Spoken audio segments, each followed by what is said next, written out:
in the English language, arriving 10 minutes late to the office and committing, the single most heinous crime in human history. They are frequently described using the exact same phrase. Right, yeah. I mean, think about that for a second. You are sitting at your desk, a coworker scrolls in late for the third time this week, coffee in hand, and someone just mutters, he's getting away with murder. It is a really remarkable piece of linguistic hyperbole. I mean, we take the ultimate violation of the social contract, taking a human life, and we just map it onto a guy who is simply, bad at managing his morning commute. Yeah, exactly. Welcome to today's deep dive. If you are listening to this right now, you are stepping into a really fascinating investigation of how we speak. Absolutely. Our mission today is to explore this exact phenomenon. We're looking at how native English speakers constantly use the intense cinematic vocabulary of high-stakes crime, gritty detectives, tense courtrooms to describe completely normal, non-criminal everyday situations. And for some context, we are pulling our insights today from a C2 Advanced English module. It's titled Linguistic Investigations, Advanced English Idioms of Crime and Mystery. Right. And the reason this matters to you, the learner, isn't just about, passing a proficiency exam. It's really about emotional fluency. Oh, I like that. Emotional fluency. Yeah, because mastering these vibrant, dramatic idioms is it's the ultimate shortcut to sounding highly sophisticated and natural. It elevates your active vocabulary so you can discuss daily conflicts with, the narrative flair of a true crime documentary. Which we all love, obviously. So we are going to follow the complete narrative life cycle of a typical misdeed today. Right, from start to finish. Exactly. We'll start with the minor infractions, watch the behavior escalate into a cover-up, transition into the dramatic investigation, and finally reach the ultimate judgment. So let's begin at the very start of the cycle with what we might call the gateway crimes. The gateway crimes. Yeah, bending the rules and complicity. So the first step in this life cycle almost always involves the phrase, to bend the rules. In everyday conversation, this means stretching a regulation slightly to allow something that isn't strictly permitted, but usually as a social favor. Right, like a favor. Yeah. The classic scenario is the restaurant manager. So the kitchen formally closes at 10 p.m. A regular customer walks in at 9:55 p.m. Cutting it close. Very close. Technically, the kitchen staff is already cleaning down the grills, but the manager looks at the customer and says, the kitchen is closed, but I'll bend the rules for you this time. Okay, but let me jump in here. Because isn't bending a rule just a polite, completely guilt-free way of saying you straight up broke it? Well, yeah. I mean, the kitchen is either closed or it isn't, right? Well, you either need a tie to get into the venue or you don't. It's a fair point. I tend to look at it through the analogy of glass versus a rubber band. Oh, okay. Let's hear it. Right. So if a rule is made of glass and you violate it, it shatters, it breaks. The integrity of the regulation is destroyed for everyone. Yeah, absolutely. But if a rule is treated like a rubber band, you can pull it, you can stretch it to accommodate a specific nuanced situation. And when you let go, it snaps back into place completely intact for the next person. That rubber band analogy is actually crucial for understanding the psychology here. Oh, really? Yeah, because native speakers choose the word bend precisely because of its social nuance. Bending a rule is fundamentally viewed as a victimless crime. Right. Nobody gets hurt. Exactly. In fact, in corporate or hospitality cultures, it is often reframed as an act of excellent customer service or basic human empathy. Oh, that makes total sense. When you break a rule, you are defying the authority that created it. But when you bend a rule, you're temporarily suspending it to preserve a human relationship. But here is the danger with the rubber band analogy, right? If a manager stretches that rule every single day, it stops being a favor. Right, it just becomes the new standard. Exactly. It stops being a rule at all. It becomes a culture of complicity. For someone to consistently bend the rules, an authority figure usually has to engage in our next phrase. Right. They have to turn a blind eye. Deliberately ignoring wrongdoing, pretending you literally didn't see it happen. And historically, we have a very specific, almost heroic origin for this phrase. Wait, really? Heroic? Yeah, it traces directly back to the British naval hero, Admiral Horatio Nelson. Oh, wow. Okay. So during the Battle of Copenhagen in 1801, Nelson's commanding officer, who was stationed on a different ship, raised signal flags, ordering Wilson to retreat. Okay, setting the scene. I like it. Now, Nelson was actually blind in one eye. Oh, I did not know that. Yeah, and believing he could win the fight if he just maintained the offensive, Nelson took his telescope, physically held it up to his blind eye, and essentially announced that he could not see the signal.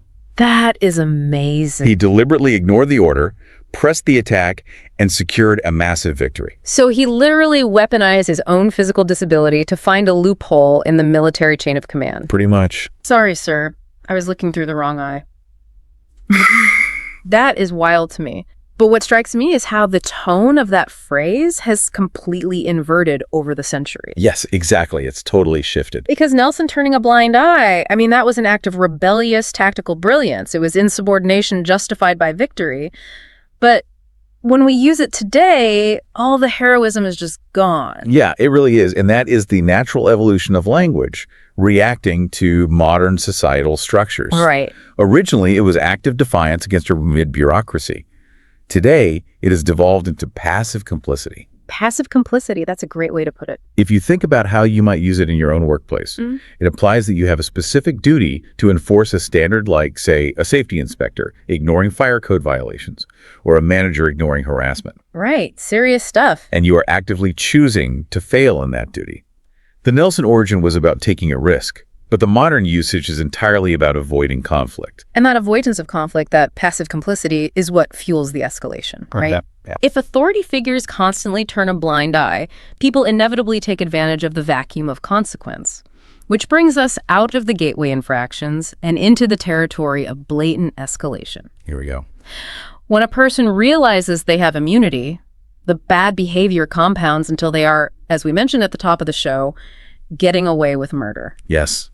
Doing whatever you want, operating with total selfishness or reckless impunity without ever facing a consequence. Right. And just to reiterate for the language learners out there, this operates entirely outside of literal criminal contexts. Right.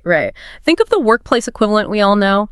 The golden child employee who misses every deadline, takes 2-hour lunches, but because they happen to, golf with the CEO, they never get a negative performance review. We all know that person. We do. Everyone else in the cubicles looks around and says they get away with murder. But I want to dig into the hyperbole here for a second. Sure.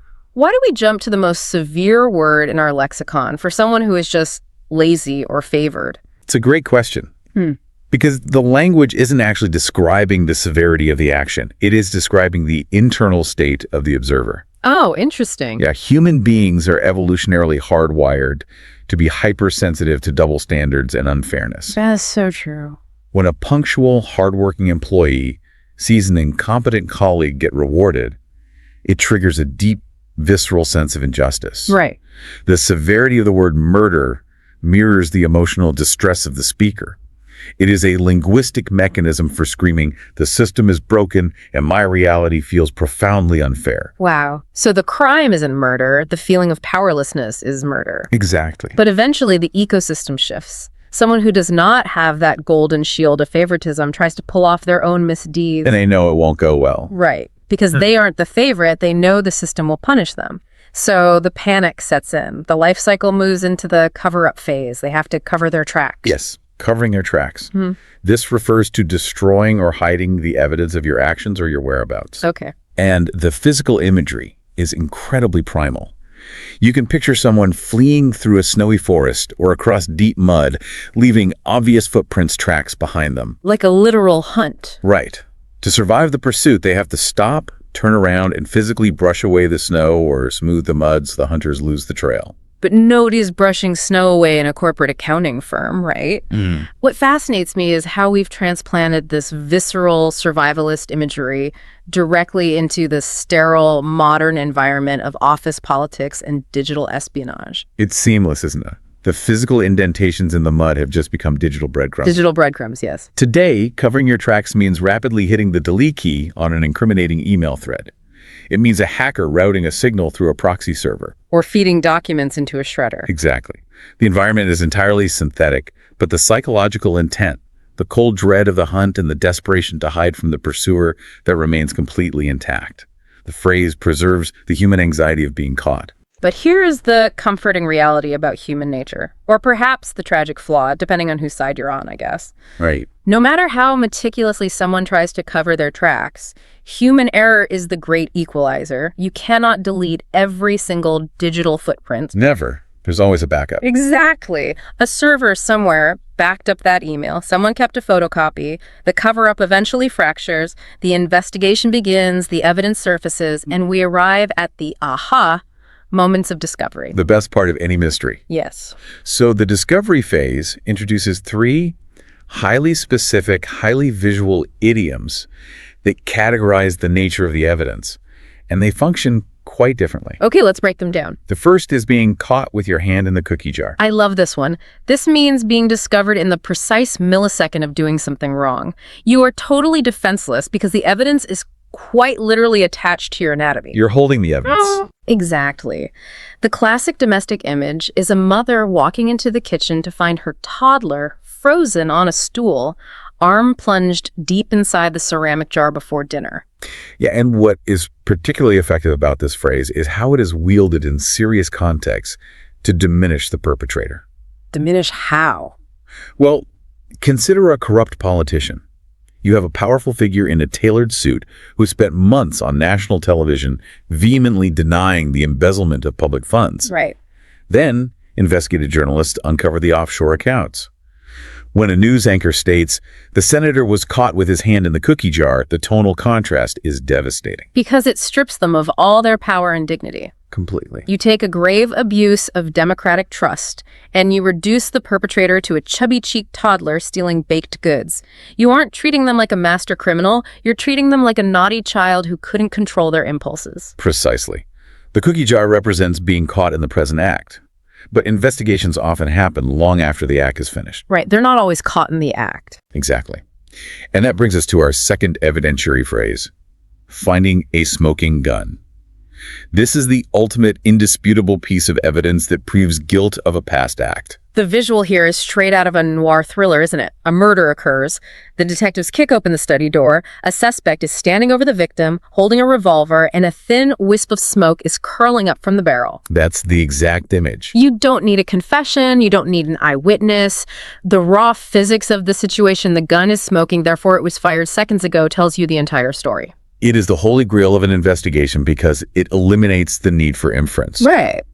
In modern contexts, a smoking gun could be a secret audio recording like, the infamous Watergate tapes that brought down Richard Nixon. A perfect example. Or in corporate law, it might be an internal memo where executives explicitly acknowledge a product is dangerous, but decide to sell it anyway.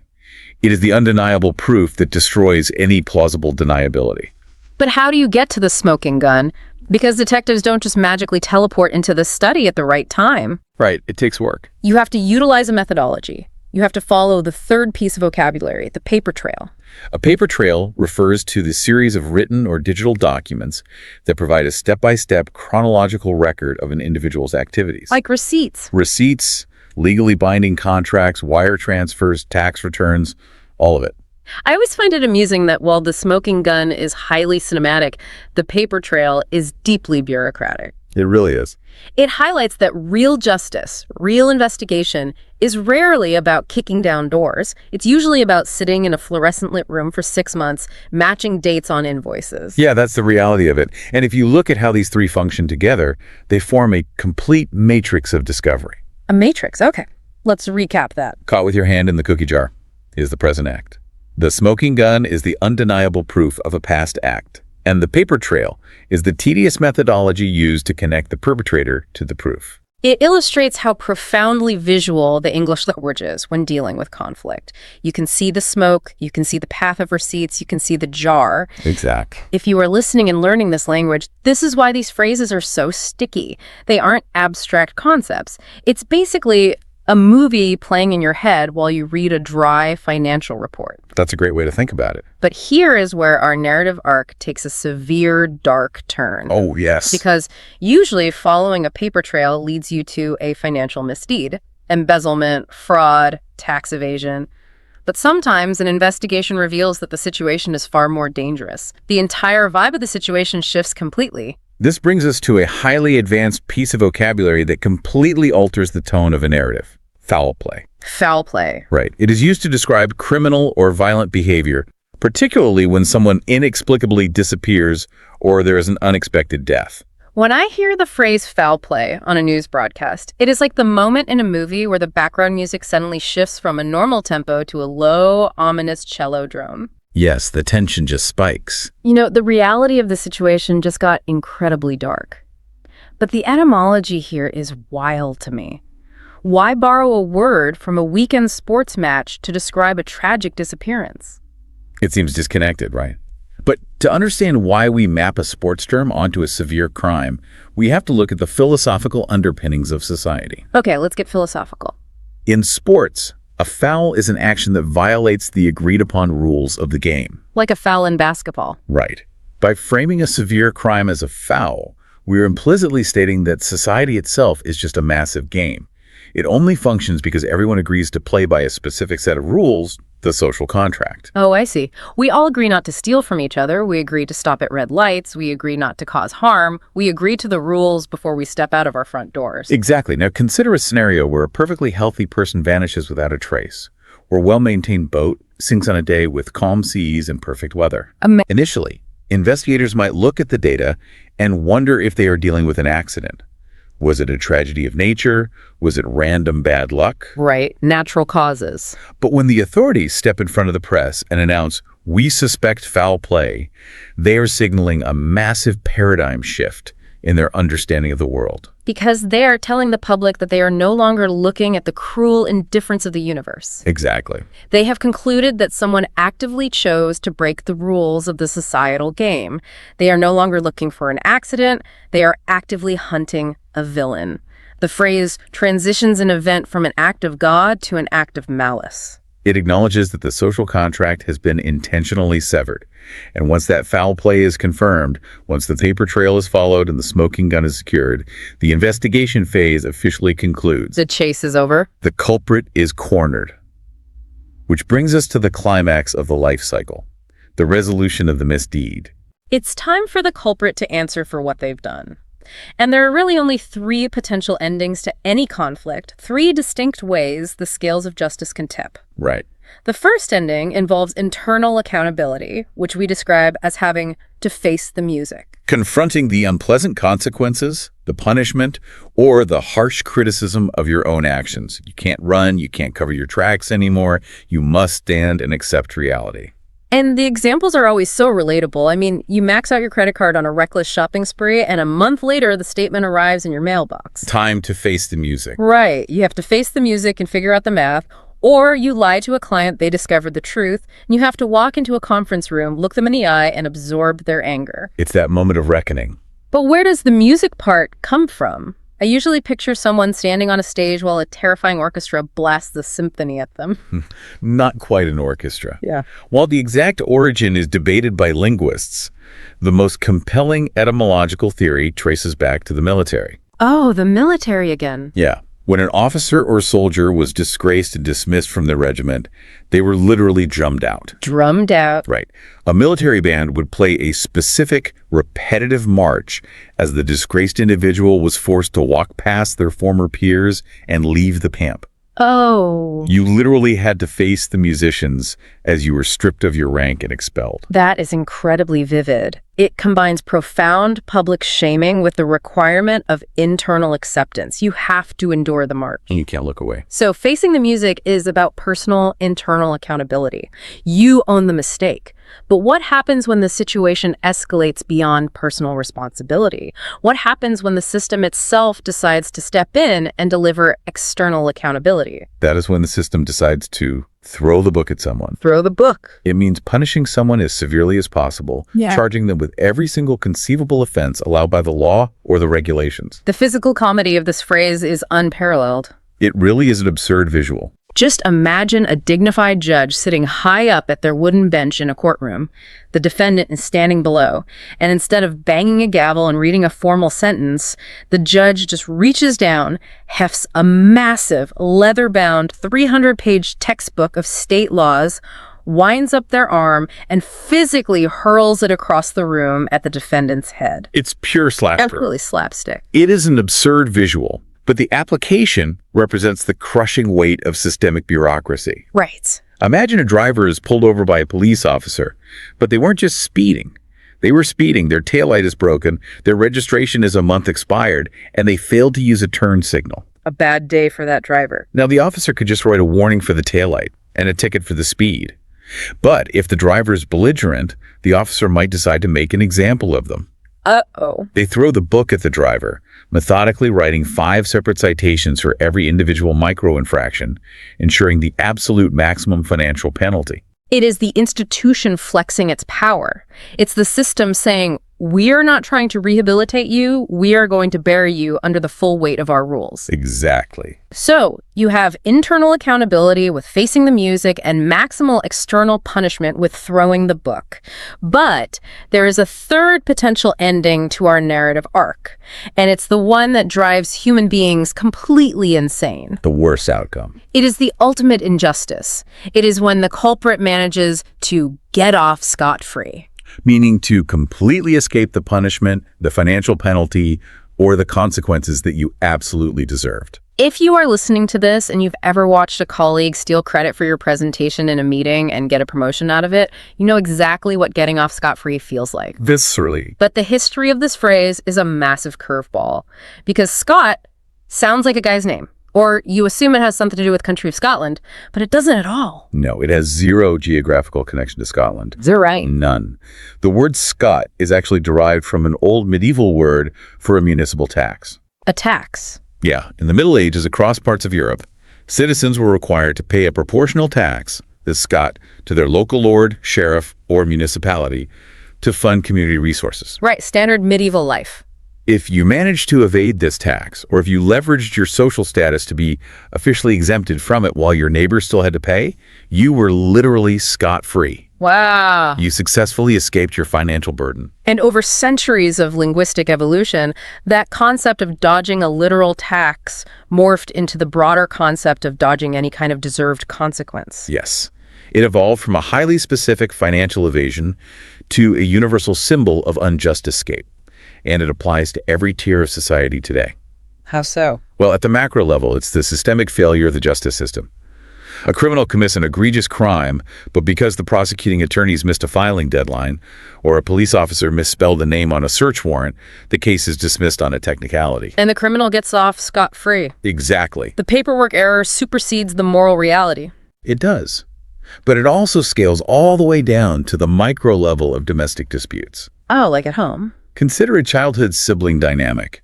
A child is playing with a ball indoors and shatters a valuable antique vase. The classic broken vase. But before the parents rush into the room, that child physically places the ball in the hands of their innocent toddler sibling. That is so evil. It happens.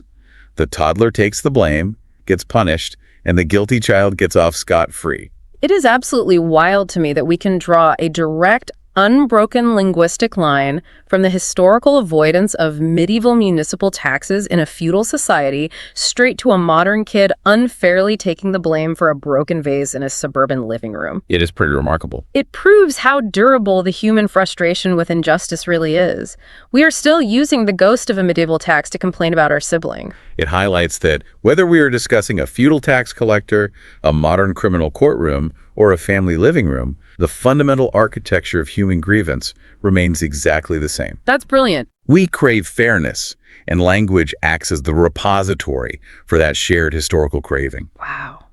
Okay, let's take a breath and look at the incredible linguistic journey you, the listener, have just traveled with us. It's been quite the arc. We mapped out a complete narrative arc contained entirely within idiomatic vocabulary. We started at the very beginning of the life cycle. We saw how a simple desire to preserve a social relationship leads to bending the rules, which, if left unchecked, morphs into a toxic culture of turning a blind eye. Right. We explored the psychological resentment of watching someone get away with murder. We felt the primal anxiety of trying to cover your tracks in a digital world. All those breadcrumbs. Exactly. We analyzed the different weights of evidence, from the humiliating present tense discovery of being caught with your hand in the cookie jar to the undeniable physics of a smoking gun and the tedious bureaucracy of the paper trail. The whole matrix. We felt the chilling realization of malice when an accident becomes foul play.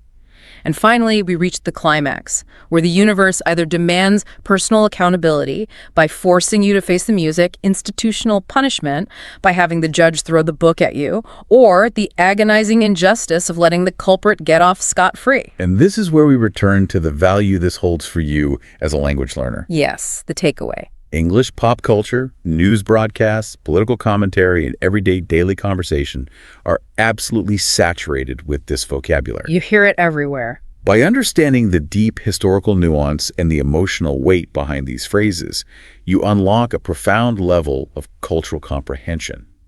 But the ultimate goal of C2 fluency is active integration. So using them yourself. Right. The objective is to weave these idioms into your own personal storytelling. When you use facing the music to describe a mistake you made at work, you don't just speak English. You bring it to life, logging these structures permanently into your active memory. So as we wrap up our investigation today, I want to leave you with a final provocative question to mull over. We have just spent the last hour proving that society uses the intense, dramatic language of detectives, violent criminals, and courtrooms to describe our completely normal, highly mundane lives. We do. My question is, why? Are we so culturally obsessed with true crime documentaries, mystery podcasts, and Agatha Christie novels that we've permanently altered the lens through which we view our own daily reality? It is a fascinating thought. Does the language reflect the drama, or does the language create the drama? Exactly. By constantly relying on these cinematic idioms, are we all just subconsciously turning our ordinary office mistakes and our petty family squabbles into our very own high-stakes mystery novels? We might be. Are we making our lives feel more important by borrowing the vocabulary of crime? Just something to think about the next time you catch your coworker trying to seamlessly cover their tracks after jamming the office printer. It happens to the best of us. It really does. So until next time, keep your magnifying glass handy, and we'll see you on the next deep dive.